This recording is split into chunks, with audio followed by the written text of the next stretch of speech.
आकाश आनंद की यूपी सियासत में धमाकेदार एंट्री।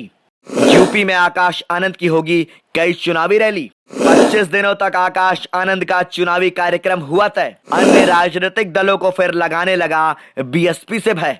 मायावती ने बनाया बड़ा चुनावी प्लान। यूपी में हाथी दौड़ेगा तेज रफ्तार। आगामी लोकसभा चुनाव को लेकर बहुजन समाज पार्टी पूरा जोर लगा रही है। एक के बाद एक चुनाव प्रचार कर रही है और जनता तक पहुंचने की कोशिश कर रही है। अब बसपा सुप्रीमो और उत्तर प्रदेश की पूर्व सीएम मायावती के उत्तराधिकारी आकाश आनंद की उत्तर प्रदेश की राजनीति में एंट्री होने जा रही है। बसपा सुप्रीमो मायावती चुनाव प्रचार में जान फूंकने को लेकर अपने उत्तराधिकारी आकाश आनंद को चुनावी प्रचार में उतारने का फैसला लिया है। आकाश आनंद 6 अप्रैल से लेकर 1 मई तक यूपी में धुआंधार प्रचार करने वाले हैं। लोकसभा चुनाव में जीत का डंका बजाने को लेकर बसपा चुनावी प्रचार पर जोर दे रही है। मायावती के उत्तराधिकारी आकाश आनंद भी चुनावी प्रचार में दिखेंगे। ये इसलिए भी जरूरी है क्योंकि आकाश को मायावती ने अभी तक यूपी और उत्तराखंड से दूर रखा हुआ था। आकाश आनंद को उत्तराधिकारी घोषित करने के बाद भी उनके पास उत्तर प्रदेश और उत्तराखंड का प्रभार नहीं है, लेकिन अब वह चुनाव प्रचार के दौरान जनता को बसपा को वोट देने के लिए रिझाने वाले हैं। 40 पदाधिकारी करेंगे बसपा उम्मीदवारों के पक्ष में प्रचार।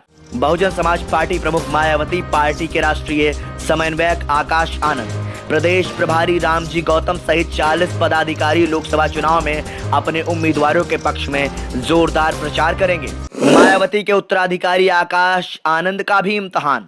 बसपा सुप्रीमो मायावती ने अपने भतीजे आकाश आनंद को साल 2019 के लोकसभा चुनाव में आगरा की रैली में पहली बार तब भाषण देने के लिए भेजा था जब चुनाव आयोग ने उन पर 48 घंटे का प्रतिबंध लगा दिया था।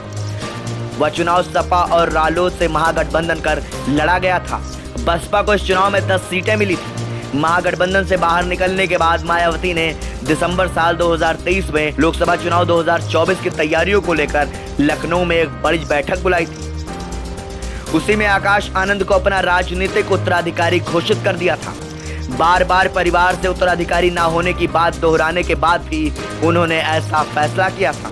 आकाश आनंद युवा हैं और विदेश में पढ़े लिखे हैं, लेकिन जमीन से जुड़ नहीं पा रहे हैं। वह सोशल मीडिया पर सक्रिय रहते हैं, लेकिन अपनी बुआ मायावती की तरह मीडिया के सवालों का सामना करने से बचते हैं। माना जा रहा है कि दलित समाज के युवा मतदाताओं में आजाद समाज पार्टी के नेता चंद्रशेखर आजाद की बढ़ती पकड़ को देखने के बाद मायावती ने आनंद फानन युवा आकाश आनंद को अपना उत्तराधिकारी घोषित कर पार्टी में सक्रिय किया है। आकाश को कई राज्यों की जिम्मेदारी दी गई है। अब यह चुनाव बताएगा कि मायावती के अपने उत्तराधिकारी के साथ मैदान में उतरना कितना सफल रहा है। इस चुनाव में पार्टी की परफॉर्मेंस से आकाश का भी आकलन किया जाएगा।